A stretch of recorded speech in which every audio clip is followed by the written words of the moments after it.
H D. ದೇವೇಗೌಡರ ಬಳಿಕ NICE ಸಂಸ್ಥೆ ಬಗ್ಗೆ ಡಿಸಿಎಂ ಗುಡುಗಿದ್ದಾರೆ.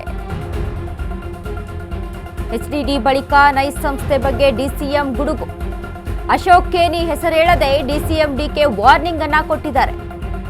ನೈಸ್ ಸರ್ಕಾರಕ್ಕಿಂತ ದೊಡ್ಡವರು ಅಂದುಕೊಂಡಿದ್ದಾರೆ. ಸರ್ಕಾರದ ಬಗ್ಗೆ ನೈಸ್ ಅವರು ಏನೋ ತಿಳಿದಿದ್ದಾರೆ. ಮುಂದೆ ನೈಸ್ ಸಂಸ್ಥೆ ಅವರಿಗೆ ಒಂದು ದಾರಿ ಮಾಡ್ತೇವೆ ಅಂತ ಡಿಸಿಎಂ ಗುಡುಗು. ನೈಸ್ ಅವರಿಗೆ ಹೇಗೆ ಪಾಠ ಕಲಿಸಬೇಕು ಅಂತ ಗೊತ್ತು ನಮಗೆ. ರಸ್ತೆ ನಿರ್ಮಾಣ ವಿಚಾರದ ಕಿತ್ತಾಟಕ್ಕೆ ಡಿಸಿಎಂ ಡಿಕೆ ಕಿಡಿಯನ್ನ ಕಾರಿದ್ದಾರೆ. ಎಚ್.ಡಿ. ದೇವೇಗೌಡರ ಬಳಿಕ ನೈಸ್ ಸಂಸ್ಥೆ ಬಗ್ಗೆ ಡಿಸಿಎಂ ಗುಡುಗಿದ್ದಾರೆ. ಅಶೋಕ್ ಖೇಣಿ ಹೆಸರೇಳಿದೆ. ಇಂಡೈರೆಕ್ಟ್ ಆಗಿ ಡಿಸಿಎಂ ಡಿಕೆ ವಾರ್ನಿಂಗ್ ಅನ್ನ ಕೊಟ್ಟಿದ್ದಾರೆ. ನೈಸ್ ಸರ್ಕಾರಕ್ಕಿಂತ ದೊಡ್ಡವರು ಅಂದ್ಕೊಂಡಿದ್ದಾರೆ. ಅವರಿಗೆ ಹೇಗೆ ಪಾಠ ಕಲಿಸಬೇಕು ಅಂತ ನಮಗೆ ಗೊತ್ತು.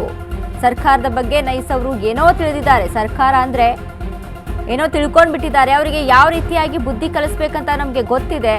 ಹೀಗಾಗಿ ಅವರಿಗೆ ಹೇಗೆ ಪಾಠ ಕಲಿಸ್ಬೇಕು ಅನ್ನೋದನ್ನ ನಾವು ಅದನ್ನ ತಿಳಿಸ್ಕೊಡ್ತೀವಿ. ಯಾಕಂದ್ರೆ ಅಶೋಕ್ ಖೇಣಿ ಹೆಸರು ಹೇಳಿದೆ. ಡಿಸಿಎಂ ಡಿಕೆ ಶಿವಕುಮಾರ್ ವಾರ್ನಿಂಗ್ ಅನ್ನ ಮಾಡಿರುವಂಥದ್ದು ರಸ್ತೆ ವಿಚಾರಕ್ಕೆ ಸಂಬಂಧಪಟ್ಟಂತೆ ನೈಸ್ ಅವರು ಸರ್ಕಾರಕ್ಕಿಂತ ದೊಡ್ಡವರು ಅಂದ್ಕೊಂಡ್ಬಿಟ್ಟಿದ್ದಾರೆ.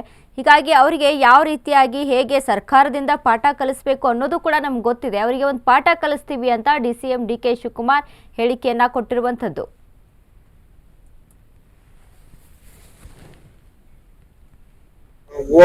ತುಮಕೂರು ಇಂದ ಕೆಆರ್ಪುರಂ ಸೈಡ್ ಅಲ್ಲೂ ಕೂಡ 2 ಲೈನ್ ಒಂದು ಎಕ್ಸ್ಕ್ಲೂಸಿವ್ ಫ್ಲೈನ್ ಓವರ್ ಕೂಡ ನಾವು ಅದನ್ನ ಮಾಡ್ತಾ ಇದ್ದೇವೆ. ಈಗ ಕೆಲವು ಕೆಡಿಬಿ ಲ್ಯಾಂಡ್ ತೆಗೆದುಕೋಬೇಕು ಅಂತ ಮಾಡಿದ್ದು ನೈಸ್ದು ಸ್ವಲ್ಪ ತಕರಾಲಿತ್ತು. ಆ ನೈಸ್ಗೆ ಬೇರೆ ದಾರಿ ಹುಡುಕ್ತೀವಿ. ನೈಸ್ ಅವರೇನೋ ತಿಳ್ಕೊಂಡಿದ್ದಾರೆ ಗೌರ್ಮೆಂಟ್ ಗಿನ ದೊಡ್ಡವರು ಅಂತ. ಅವ್ರಿಗೆ ಒಂದು ದಾರಿ ಹುಡುಕ್ತೀನಿ ನಾನು. ಅವ್ರಿಗೆ ಏನೋ how to teach a lesson. Just I ask some place for them for the to give NOC not given, but still we will take over whatever has to be done. ORR Tumakuru ಇಂದ KR Puram side ಅಲ್ಲೂ ಕೂಡ 2 line ಒಂದು exclusive ಫ್ಲೈನ್ over ಕೂಡ ನಾವು ಅದನ್ನ ಮಾಡ್ತಾ ಇದ್ದೇವೆ. ಈಗ ಕೆಲವು ಕೆಡಿಬಿ ಲ್ಯಾಂಡ್ ತೆಗೆದುಕೋಬೇಕು ಅಂತ ಮಾಡಿದ್ದು ನೈಸ್ದು ಸ್ವಲ್ಪ ತಕರಾಲಿತ್ತು. ಆ ನೈಸ್ಗೆ ಬೇರೆ ದಾರಿ ಹುಡುಕ್ತೀವಿ. ನೈಸ್ ಅವರೇನೋ ತಿಳ್ಕೊಂಡಿದ್ದಾರೆ ಗೌರ್ಮೆಂಟ್ ಗಿನ ದೊಡ್ಡವರು ಅಂತ. ಅವ್ರಿಗೆ ಒಂದು ದಾರಿ ಹುಡುಕ್ತೀನಿ ನಾನು. ಅವ್ರಿಗೆ ಏನೋ how to teach a lesson. ಈ ಬಗ್ಗೆ ಹೆಚ್ಚಿನ ಮಾಹಿತಿಯನ್ನ ಕೊಡ್ತಾರೆ ನಮ್ಮ ಪ್ರತಿನಿಧಿ ದೀಪಾ. ದೀಪಾ, ಈಗಾಗಲೇ ನೈಸ್ ಸಂಸ್ಥೆ ಬಗ್ಗೆ ಈ ಹಿಂದೆ ಎಚ್.ಡಿ. ದೇವೇಗೌಡರು ಕೂಡ ಮಾತನಾಡಿದ್ರು. ಇದೀಗ ಡಿಸಿಎಂ ಗುಡುಗಿದ್ದಾರೆ. ಏನೆಲ್ಲ ಅಪ್ಡೇಟ್ಸ್ ಇದೆ ಈ ಬಗ್ಗೆ? ಮತ್ತೆ ದೇವೇಗೌಡರು ಮತ್ತೆ ಸರ್ಕಾರವನ್ನ ಪಾಲ್ಟಿ ಮಾಡಿ ಕೇಸ್ ಒಂದನ್ನ ಹಾಕಲಾಗಿದೆ ನೈಸ್ ಸಂಸ್ಥೆ ವಿಚಾರವಾಗಿ. ಹಾಗಾಗಿ ಇವತ್ತು ಖೇಣಿಯ ಹೆಸರು ಹೇಳದೆ ಡಿಕೆ ಶಿವಕುಮಾರ್ ಕೂಡ ಗುಡುಗಿರುವಂತಹದ್ದು. ನೈಸ್ ಸಂಸ್ಥೆ ಸರ್ಕಾರವನ್ನ ಏನಂತ ಅಂದ್ಕೊಂಡಿದ್ದಾರೆ, ಸರ್ಕಾರ ಏನು ಅನ್ನುವಂತಹದ್ದನ್ನು ತೋರಿಸಬೇಕಾಗುತ್ತೆ ಅನ್ನುವಂತಹ ನಿಟ್ಟಿನಲ್ಲಿ ಮಾತನಾಡಿದ್ದಾರೆ.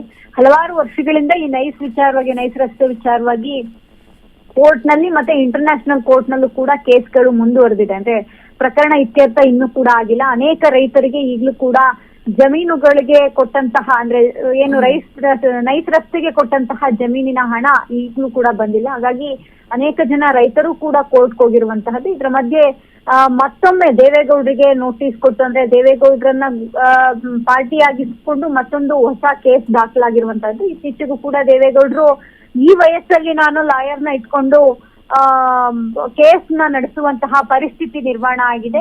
ನಾನು ಸಹಿ ಮಾಡಿದ್ದಷ್ಟೇ, ಸಹಿ ಮಾಡಿದ ನಂತರದಲ್ಲಿ ಅದರಲ್ಲಿದ್ದಂತಹ ಒಂದಿಷ್ಟು ನಿಯಮಗಳನ್ನ ಬದಲಾಯಿಸಲಾಗಿತ್ತು, ಅದಕ್ಕೂ ನನಗೂ ಸಂಬಂಧ ಇಲ್ಲ ಅನ್ನುವಂತಹ ಅರ್ಥದಲ್ಲಿ ಅವರು ಮಾತನಾಡಿದ್ರು. ಇದೀಗ ಡಿಕೆ ಶಿವಕುಮಾರ್ ಅವರು ಕೂಡ ಈ ವಿಚಾರವಾಗಿ ಗುಡುಗಿರುವಂತಹದ್ದು. ವನಿತಾ, ಥ್ಯಾಂಕ್ ಯು ದೀಪಾ ನಿಮ್ಮೆಲ್ಲ ಮಾಹಿತಿಗಾಗಿ.